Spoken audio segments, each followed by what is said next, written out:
அனைவருக்கும் இனிய வணக்கங்கள். பொது தமிழுக்கான வீடியோ கிளாஸ்ல இதுக்கு முன்னாடி வீடியோ பார்த்துட்டோம்னா, நம்ம 6த் புக்ல இருக்கக்கூடிய சேர்த்து எழுதுக, பிரித்து எழுதுக நம்ம டீட்டெயிலா பார்த்திருந்தோம். இந்த வீடியோல 7த் புக்ல இருக்கக்கூடிய சேர்த்து எழுதுக, பிரித்து எழுதுக நம்ம டீட்டெயிலா பார்க்கலாம். ஓகே. குரல் ஆகும்னா குரல் பிளஸ் ஆகும்னு பிரிக்கணும். வானொலினா வான் பிளஸ் ஒலின்னு பிரிக்கணும். அடுத்து இரண்டல்லன்னா இரண்டு பிளஸ் அல்லன்னு பிரிக்கணும். தந்து உதவும்னா தந்து பிளஸ் உதவும்னு பிரிக்கணும். ஒப்புமை இல்லாதன்னா ஒப்புமை பிளஸ் இல்லாதன்னு பிரிக்கணும். காடு எல்லாம்னா காடு பிளஸ் எல்லாம்னு பிரிக்கணும். அடுத்து கிழங்கு எடுக்கும்னா கிழங்கு பிளஸ் எடுக்கும்னு பிரிக்கணும். பெயர் அறியானா பெயர் பிளஸ் அறியான்னு பிரிக்கணும். அடுத்து மனம் இல்லைன்னா மனம் பிளஸ் இல்லைன்னு பிரிக்கணும். நேற்று இரவுன்னா நேற்று பிளஸ் இரவுன்னு பிரிக்கணும். அனைத்துண்ணினா அனைத்து பிளஸ் உண்ணின்னு பிரிக்கணும். நேரம் ஆகினா நேரம் பிளஸ் ஆகின்னு பிரிக்கணும். அடுத்து வேட்டை ஆடியன்னா வேட்டை பிளஸ் ஆடியன்னு பிரிக்கணும். பொருள் செல்வம்னா பொருள் பிளஸ் செல்வம்னு பிரிக்கணும். யாதெனின்னா யாது பிளஸ் எனின்னு பிரிக்கணும். தன் நெஞ்சுன்னா தன் பிளஸ் நெஞ்சுன்னு பிரிக்கணும். அடுத்து தீது உண்டோன்னா தீது பிளஸ் உண்டோன்னு பிரிக்கணும். யாண்டு உலனோன்னா யாண்டு பிளஸ் உலனோன்னு பிரிக்கணும். கல் அலைனா கல் பிளஸ் அலைன்னு பிரிக்கணும். பூட்டும் கதவுகள்னா பூட்டும் பிளஸ் கதவுகள்னு பிரிக்கணும். அடுத்து தோரண மேடைனா தோரணம் பிளஸ் மேடைன்னு பிரிக்கணும். வாசல் அலங்காரம்னா வாசல் பிளஸ் அலங்காரம்னு பிரிக்கணும்.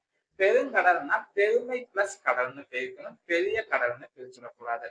இன்று ஆகினா இன்று பிளஸ் ஆகின்னு பிரிக்கணும். ஏழு எடுத்தன்னா ஏழு பிளஸ் எடுத்தேன்னு பிரிக்கணும். துயின்று இருந்தாருன்னா துயின்று பிளஸ் இருந்தாருன்னு பிரிக்கணும். அடுத்து என்று உரைக்கும்னா என்று பிளஸ் உரைக்கும்னு பிரிக்கணும். வாய் தீயின்னா வாய் பிளஸ் தீயின்னு பிரிக்கணும்.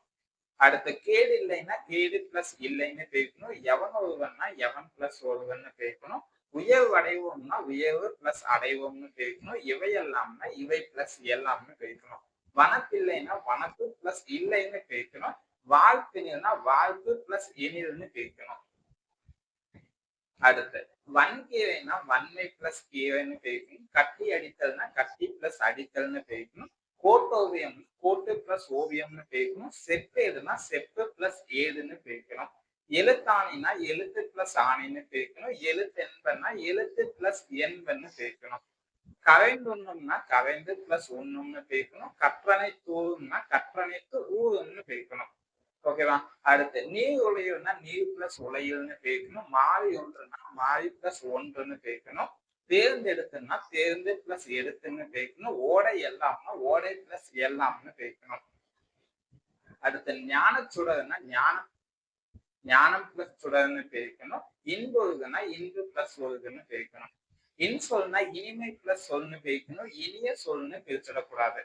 இன்சொல்னா இனிமை பிளஸ் சொல்னு பிரிக்கணும். அறக்கதைன்னா அறம் பிளஸ் கதைன்னு பிரிக்கணும். நாடு என்பன்னா நாடு பிளஸ் என்பன்னு பிரிக்கணும். கண் இல்லதுன்னா கண் பிளஸ் இல்லதுன்னு பிரிக்கணும். மலை அளவுன்னா மலை பிளஸ் அளவுன்னு பிரிக்கணும். தன்னாடுன்னா தன் பிளஸ் நாடுன்னு பிரிக்கணும். தன்மை பிளஸ் நாடுன்னு பிரிச்சிடக்கூடாது. ஓகேவா? அடுத்து இவை இல்லாதுன்னா இவை பிளஸ் இல்லாதுன்னு பிரிக்கணும். தான் ஒருனா தான் பிளஸ் ஒருன்னு பிரிக்கணும். எது ஒழித்ததுன்னா எது பிளஸ் ஒழித்ததுன்னு பிரிக்கணும். முதுமொழினா முதுமை பிளஸ் மொழின்னு பிரிக்கணும். ஓகே, அவ்வளவுதான். செவன்த் தமிழ் புக்ல இருக்கக்கூடிய சேர்த்து எழுதுக பிரித்து எழுத கம்ப்ளீட் பண்ணியாச்சு. ஜஸ்ட் ஒரு 20 to 30 மினிட்ஸ் ஸ்பெண்ட் பண்ணி இதை மட்டும் நீங்க எழுதி வச்சுக்கோங்க. ஏன்னா நீங்க ஸ்கூல் புக்ல தேடி படிக்க வேண்டிய அவசியம் இருக்காங்க. ஓகேவா? சோ அடுத்த வீடியோல 8th புக்ல இருக்கக்கூடிய சேர்த்து எழுதுக பிரித்து எழுதுக நம்ம டீட்டெயிலா பார்க்கலாம்.